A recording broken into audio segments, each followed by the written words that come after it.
Either you serve my husband or get out of my house. My daughter's voice didn't tremble. It cracked like a judge's gavel, final, cold, rehearsed. I looked at her, really looked. The girl I carried for 9 months.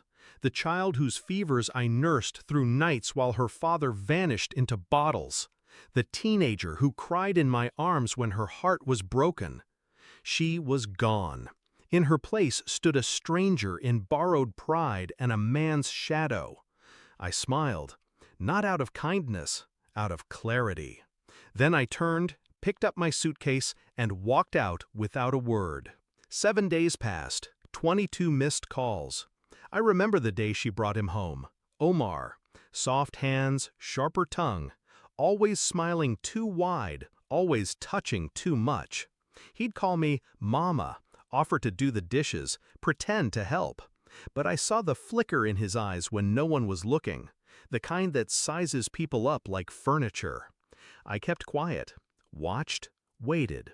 Then came the little comments. She forgets things sometimes. Maybe don't let her handle the finances, babe. She's old-fashioned. You know how these women are. And she'd laugh, shrug, let it pass. I noticed how she stopped asking me to cook, how my bank card started mysteriously declining at grocery stores, how her eyes started avoiding mine at dinner, and I knew. Not all betrayals come with slaps or screams. Some arrive slowly, erode your place inch by inch until you're just in the way. When she shouted at me that day, he didn't even blink, just leaned back on my couch like it was his throne. He didn't say a word. He didn't have to. She'd already chosen. But they forgot something. This wasn't their house. It was mine. Bought and paid for with 40 years of broken knuckles, double shifts, and denied dreams. My name on every deed. My sweat under every tile. But I left it all behind. Not out of defeat, out of design. The next morning, I called my lawyer. 2 signatures, 1 certified envelope. The house was no longer a gift. I had never transferred the title. I was only letting them live in it. And now I wasn't. Eviction papers arrived on day 4. On day 5, the locks were changed.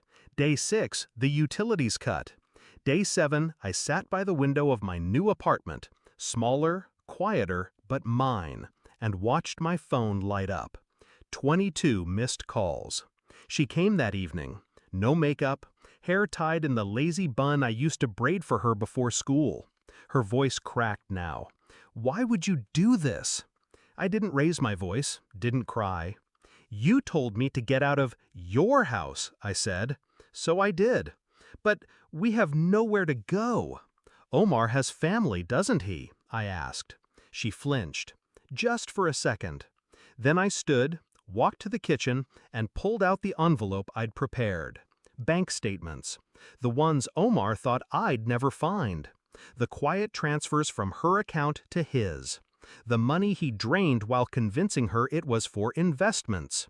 Proof that my daughter hadn't just lost her mother, she'd lost herself. I handed her the papers. She didn't even open them, just held them like they were burning through her skin. I watched her leave. No drama. No final words.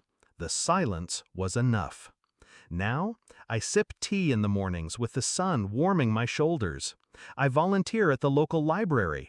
The landlord offered me a job managing the building's finances after I helped him find a $12,000 accounting error.